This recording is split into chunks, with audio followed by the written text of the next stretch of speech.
नमस्कार हमारे प्यारे बच्चों।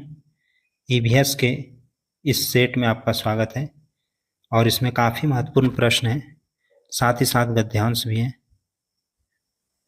गद्यांश का प्रश्न देखने को मिलेगा क्योंकि 15 प्रश्न आपको वस्तुनिष्ठ, साथ में 5 प्रश्न गद्यांश का वस्तुनिष्ठ रहेगा और कुल मिलाकर के 20 क्वेश्चन आएगा पर्यावरण अध्ययन से। और इसका नंबर रहेगा रीजनिंग के बाद, मतलब 21 नंबर से प्रश्न रहेगा, 40 नंबर तक जाएगा। तो सबसे पहला प्रश्न देखते हैं।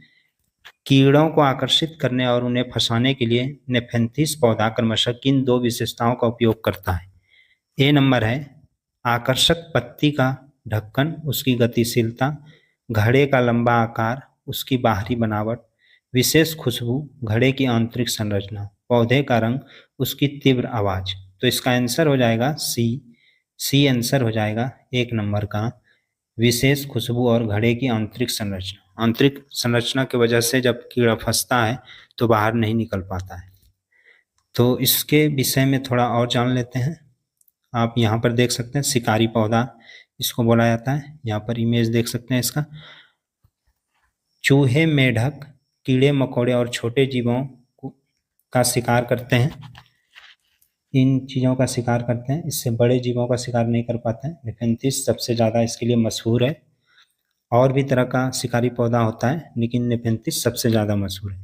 ये ऑस्ट्रेलिया देश में पाया जाता है, इंडोनेशिया में पाया जाता है और भारत के मेघालय राज्य में पाया जाता है। तो ये प्रश्न भी बन सकता है वस्तुनिष्ठ प्रश्न कि भारत के किस राज्य में शिकारी पौधा नेफेंथिस पाया जाता है।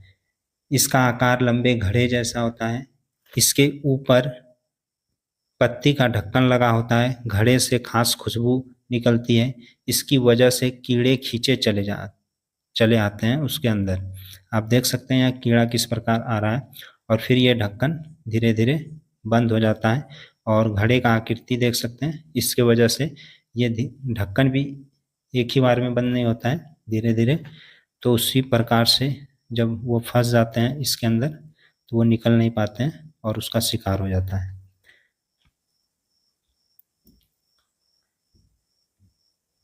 अब अगला नंबर है दूसरा। दूध को लंबे समय तक सुरक्षित रखने की सबसे प्रसिद्ध व्यावसायिक विधि कौन सी है? निर्जलीकरण, पाश्चुरीकरण, किण्वन, प्रशीतन। तो इसका हो जाएगा पाश्चुरीकरण, बी नंबर। इसके माध्यम से दूध को लंबे समय तक सुरक्षित रखा जाता है।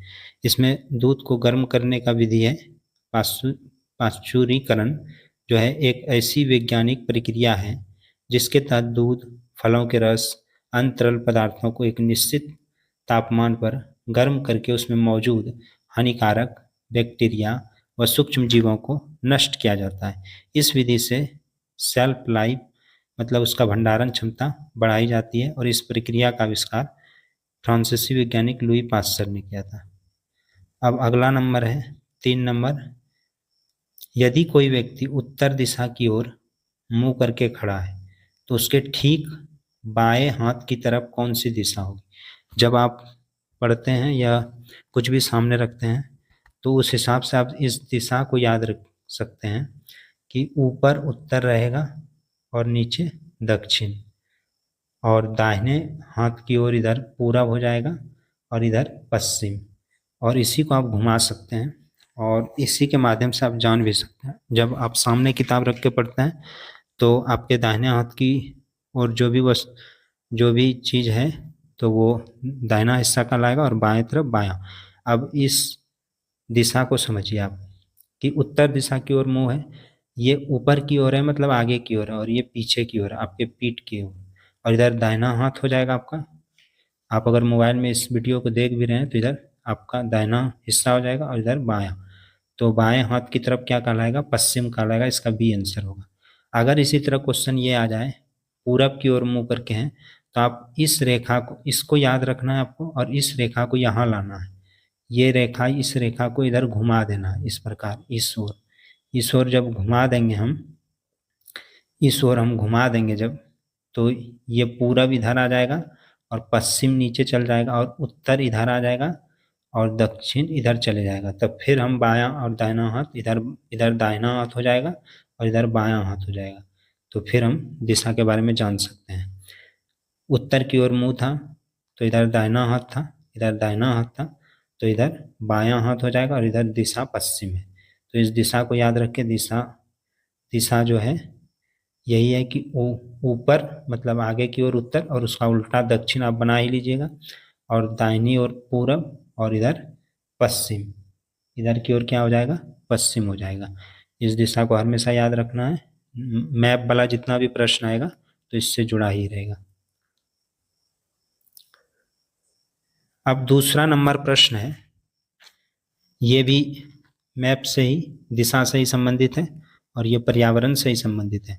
शाम के समय सूर्यास्त के दौरान यदि आप सूर्य की तरफ पीठ करके खड़े हैं, अगर उस तरफ हम पीठ करके खड़े हैं सूर्य की तरफ और सूर्यास्त के दौरान शाम के समय, तो शाम के समय पश्चिम दिशा में हम लोग पीठ किए हुए हैं, और तो आगे पूरब हो जाएगा सामने आपका, जिस ओर आपका चेहरा रहेगा। तो बाएं हाथ की ओर कौन सी दिशा होगा, तो बाएं हाथ की ओर कौन सा दिशा होगा, पहले हम लोग ये वाला बनाते हैं जिससे कि आप समझ सकें। इधर उत्तर हो गया तो इधर दक्षिण हो गया, इधर पूरब हो गया, पूर्व हो गया, इधर पश्चिम हो गया, पश्चिम हो गया। अब जो है हम लोग समझते हैं कि हमारा चेहरा पूरब की ओर है, अगर वो पीठ बोल रहा है शाम के समय सूरज की ओर है, तो पीठ अगर पश्चिम की ओर है तो चेहरा हमारा पूरब की ओर है। इस पूरब को हम लोग इधर लाते हैं, तो ये वाला लाइन भी इधर आएगा, ये 90 डिग्री पे मुड़ेगा, 90 डिग्री पे। तो पूरब ऊपर की ओर चले गया तो पश्चिम नीचे की ओर आ गया, और आपको दायां और बायां पता है, ये इधर दायां हो गया, इधर बायां हो गया। अब इधर वाला जो ये उत्तर है ये इधर आएगा, तो उत्तर अगर इधर बना दिए तो इस ओर दाहिने ओर दक्षिण हो जाएगा। अब हम लोग यहाँ पर समझेंगे कि पूरब की ओर हम हमारा चेहरा है और पीठ हमारा पश्चिम की ओर है, तो बाएं हाथ की ओर कौन सी दिशा होगा, तो यहाँ पर बायां हाथ हमारा इधर तो दाहिना हाथ हो जाएगा, और सामने हम रख करके कोई भी चीज़ बनाते हैं तो इधर दाहिने हाथ की ओर दाहिना हिस्सा होगा, इधर बायां हो जाएगा, तो बायां की तरफ उत्तर आ गया, बायां की तरफ क्या आ गया, उत्तर आ गया। इस प्रकार आपका दिशा वाला प्रश्न नहीं छूटेगा। तो ये 1 नंबर इसका आंसर हो जाएगा उत्तर, 4 का 1 उत्तर, उत्तर हो जाएगा। अब 5वां नंबर प्रश्न है,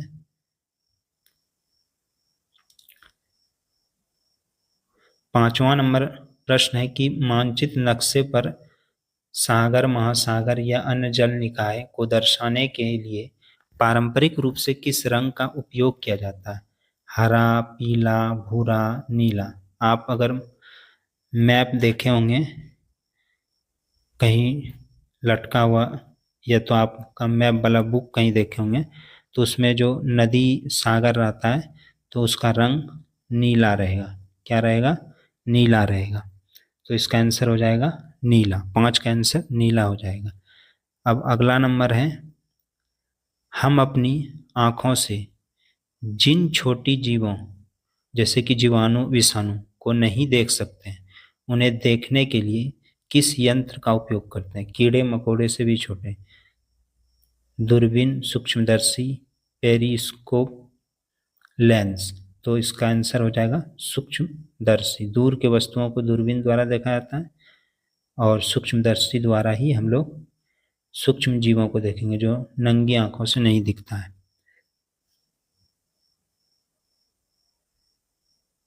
7 नंबर प्रश्न आपका है, ये रक्त से संबंधित मतलब परिवार से संबंधित है, और इस तरह का प्रश्न भी आपको आएगा क्योंकि आप पर्यावरण के हिस्से में परिवार के सदस्यों से संबंधित कविताएं या कहानियों के बारे में देखे ही होंगे, और कई तरह का गतिविधि उसमें दिया हुआ रहता है कॉलम आपकी किताब में। तो 5 क्लास से संबंधित आपको मिल जाएगा, या तो आपको ये 3 में भी मिल जाएगा। तो 7 नंबर जो है, दादा का इकलौता पुत्र आपका क्या लगेगा, तो आपके दादा का इकलौता पुत्र मतलब एक ही पुत्र है दादा को, तो वो आपका क्या हो जाएगा, चाचा, बेटा, ताऊ, पिता। तो वो हो जाएगा पिता। आपके बड़े पापा को ताऊ बोलेंगे, और ये दोनों तो आप समझते ही हैं, और पापा के छोटे भाई को चाचा। तो इसका हो जाएगा इकलौता पुत्र। आपका क्या लगेगा? तो पिता लगेगा। 7 का आंसर डी हो जाएगा। 7 का आंसर डी हो गया। अब 8 नंबर है, जायद फसलों को मुख्य रूप से रबी और खरीफ के बीच किस समय में उगाया जाता है? जायद फसल को कब उगाया जाता है? तो अत्यधिक ठंड के महीने में, गर्मी के महीने में, लगातार भारी बारिश के महीने में, पूरे साल भर इसको उगा सकते हैं। तो इसका हो जाएगा गर्मी के महीने में। गर्मी के महीने में ये उगाया जाता है। मार्च से ये शुरू होता है और बारिश होने तक ये चलता है।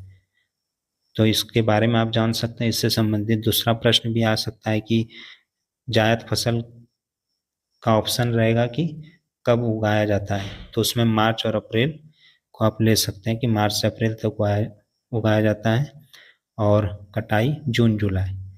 60 से 90 दिन। ग्रीष्म शुष्क मौसम, मुख्य रूप से कृत्रिम सिंचाई पर निर्भर। अब अगला है कि जायद फसल जो है वो तरबूज, खरबूज, खीरा, ककड़ी, कद्दू, लौकी, तोरई, करेला, मूंग, उड़द, हरा चारा, सारा, सूरजमुखी, ये सब जायद फसल में आता है। हो सके आपको वस्तुनिष्ठ प्रश्न में तरबूज या ककड़ी ये सब रहे और वहाँ दे कि ये कौन सा फसल कहलाएगा, खरीफ, रबी, जायद, नकदी फसल, तो कौन सा फसल होगा, तो वो आप जान सकते हैं इस जानकारी के माध्यम से। अब अगला नंबर 9 है, इडली और डोसा भारत के किस क्षेत्र का सबसे लोकप्रिय पारंपरिक भोजन है? तो भोजन से संबंधित भी है, अलग अलग क्षेत्र या किसी राज्य का विशेष भोजन से संबंधित। तो इडली और डोसा उत्तर भारत, पूर्व भारत, दक्षिण भारत, पश्चिमी भारत। तो इसका सी आंसर हो जाएगा दक्षिण भारत। 9 का आंसर हो जाएगा दक्षिण भारत। 10 नंबर है, बहेलिया शब्द का सही अर्थ क्या है? तो 1 नंबर है, लकड़ी का काम करने वाला व्यक्ति, जंगलों में नए पौधे उगाने लगाने वाला, मिट्टी खोदकर तांबा निकालने का काम, पशु पक्षी का शिकार करने या उन्हें पकड़ने वाला व्यक्ति। तो इसका डी हो जाएगा, पशु पक्षी का शिकार करने और उन्हें पकड़ने वाला व्यक्ति। बहेलिया शब्द का ये अर्थ है। देखिए, बहेलिया का अर्थ उस व्यक्ति या जाति से है, जैसे मछुआरा तो वो मछली पकड़ेगा, तो जाति से जो छोटे पशु पक्षियों का शिकार करता है या उन्हें पकड़ने का काम करता है, इसे आम बोलचाल में चिड़ी मार भी कहा जाता है। अगला नंबर है आपका 11 और इसमें है कि 4 कथन के तौर पे दिया हुआ है, उसमें असत्य कथन चुनना है। असत्य मतलब गलत। इन चारों में से कौन सा कथन गलत है? गेहूं का उपयोग मुख्य रूप से रोटी पराठा बनाने में होता है, तो ये बात सही है। मक्के से मक्के की रोटी पॉपकॉर्न तैयार किया जाता है, जो पैकेट में आप जिस तरह कुरकुरे वगैरह खाते हैं तो उस प्रकार तैयार किया जाता है। अब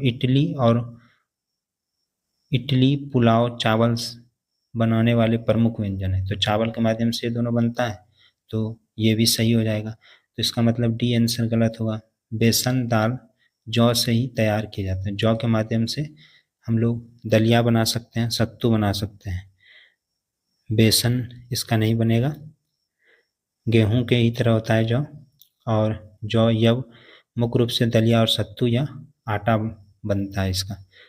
अब अगला नंबर है 12, मिर्ची हमारे देश में कहाँ से आई? तो सबसे पहले मिर्ची कहाँ से आया? तो बहुत सब आप सब्जी खाते हैं, तो ये भारत देश का हिस्सा नहीं था पहले, कहीं ना कहीं व्यापारियों के माध्यम से आया। अफ्रीका, दक्षिण अमेरिका, यूरोप, ऑस्ट्रेलिया, तो कहाँ से ये आया है? ये दक्षिण अमेरिका से आया है, दक्षिण अमेरिका से ये आया है, और ख़ास करके मेक्सिको से। मिर्ची हमारे देश में दक्षिण अमेरिका, मेक्सिको से पुर्तगाली व्यापारियों द्वारा लाया गया था। तो किसके द्वारा लाया गया था? पुर्तगाली व्यापारियों द्वारा। और दक्षिण अमेरिका की बात करें तो वहाँ भी खास करके मेक्सिको के माध्यम से आया था। अब 13 है, इम्फाल किस राज्य की राजधानी है? असम, मिजोरम, मणिपुर, नागालैंड। तो ये किस राज्य का राजधानी हो जाएगा आपका? मणिपुर का। मणिपुर का राजधानी हो जाएगा। मिजोरम का आई जॉल हो जाएगा, और नागालैंड का कोहिमा, और असम का दिसपुर, असम का दिसपुर। मणिपुर की राजधानी इम्फाल हो जाएगा। मणिपुर का राजधानी क्या है? इम्फाल है। मिजोरम का आइजॉल, नागालैंड का कोहिमा। 14 नंबर प्रश्न है, विश्व पर्यावरण दिवस कब मनाया जाता है? दिवस से संबंधित बहुत सारे प्रश्न आ सकते हैं। शिक्षक दिवस कब होता है, युवा दिवस कब होता है, योग दिवस कब होता है, क्योंकि आप जब 5 क्लास या 4 क्लास का पर्यावरण देखेंगे तो उससे जुड़ा हिस्सा भी रहता है। तो पर्यावरण दिवस कब मनाया जाता है? 5 जून, 22 अप्रैल, 11 जुलाई, 6 सितंबर। तो इसका आंसर हो जाएगा 5 जून। इसका आंसर क्या हो जाएगा? 5 जून, ए नंबर। 15 नंबर है, दक्षिण भारत की सबसे लंबी नदी का नाम? कावेरी, कृष्णा, नर्मदा, गोदावरी।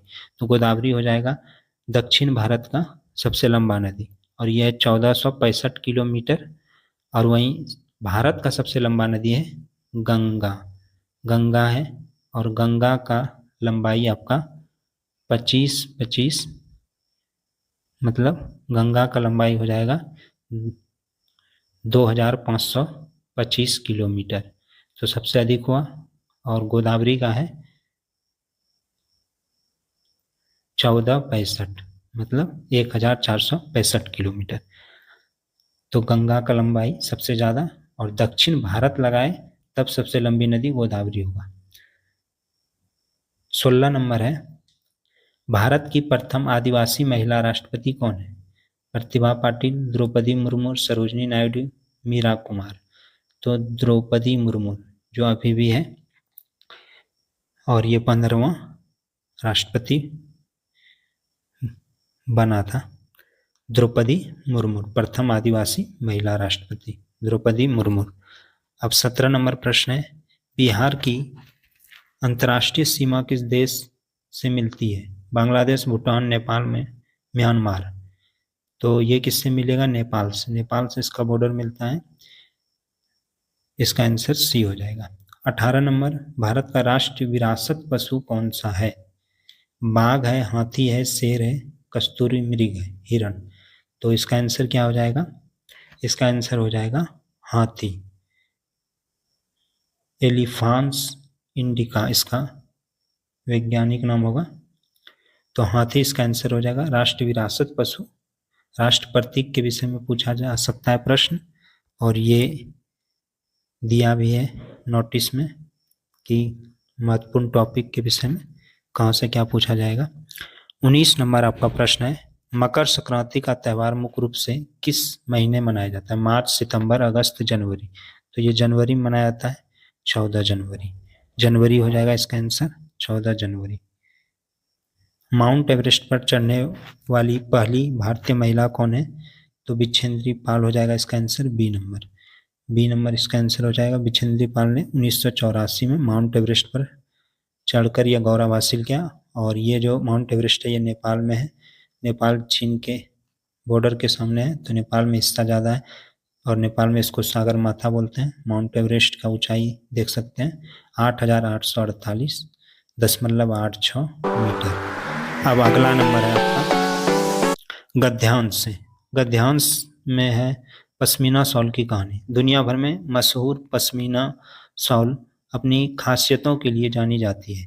तो पश्मीना शॉल जो है, इस गद्यांश को जब पढ़ना है तो इसमें महत्वपूर्ण पॉइंट पे ध्यान देना है, ताकि इसी से जुड़ा हुआ प्रश्न आएगा। माना जाता है कि एक पश्मीना शॉल 6 स्वेटर के बराबर गर्मी होता है। तो ये यहाँ एक पॉइंट हो गया कि 6 स्वेटर के बराबर गर्मी होता है, लेकिन ये बिल्कुल भी मोटी नहीं होती। ये भी एक पॉइंट हो गया। यह ऊन पहाड़ी बकरियों की एक विशेष नस्ल से प्राप्त होता है। तो ये किससे प्राप्त होता है? पहाड़ी बकरियों द्वारा, जो लगभग 5000 मीटर की ऊंचाई पर रहता है। वहाँ सर्दी में तापमान 0 डिग्री सेंटीग्रेड से भी बहुत नीचे, लगभग -40 डिग्री सेंटीग्रेड तक होता है। तो ये भी एक पॉइंट हो गया। इतनी भीषण सर्दी से बचने के लिए इन बकरियों के शरीर पर बहुत बारीक और नर्म बाल उग आते हैं, और ये बाल इतने पतले होते हैं कि बकरी के 6 बाल हमारे शरीर के एक बाल की मोटाई के बराबर होता है। इतने बारीक होने के कारण इन शॉलों को मशीनों से नहीं बुना जा सकता। इन्हें कुशल बुनकरों द्वारा हाथों से तैयार किया जाता है। तो ये बुनकरों द्वारा तैयार होता है, मशीनों द्वारा नहीं।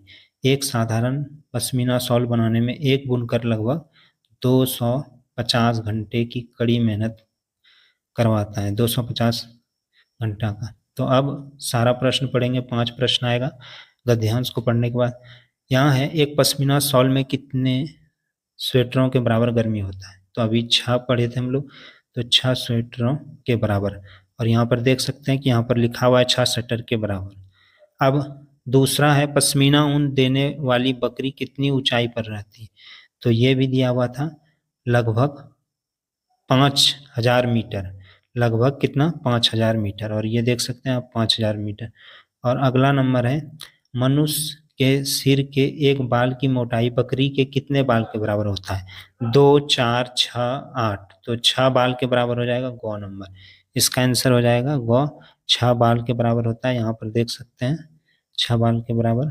अब अगला नंबर है पश्मीना शॉल को मशीनों से क्यों नहीं बुना जा सकता है, क्योंकि इसके बाल बहुत पतले और बारीक होते हैं, क्योंकि इसके बाल बहुत भारी होते हैं, क्योंकि यह शॉल बहुत सख्त होती है, क्योंकि धागा आसानी से उपलब्ध नहीं होता, इसके बाल बहुत पतले और बारीक होते हैं, इसलिए मशीनों से बुना नहीं जाता है। ये बात भी था, तो इसका आंसर क हो जाएगा। अब 5वां नंबर प्रश्न है एक साधारण पश्मीना शॉल को हाथों से तैयार करने में बुनकर को कितना समय लगता है, तो 250 घंटा। घ इसका आंसर हो जाएगा। और यहाँ पर आप देख सकते हैं, मतलब इसका आंसर डी हो जाएगा चारों ऑप्शन में से, 250 घंटा का कड़ा मेहनत। तो अगर ध्यान से इसी प्रकार आएगा, आपको ध्यानपूर्वक पढ़ना है और उसके महत्वपूर्ण बिंदुओं को देखना है, उसी से संबंधित 5 प्रश्न रहेगा। तो हमारे चैनल को लाइक सब्सक्राइब जरूर कीजिएगा। धन्यवाद।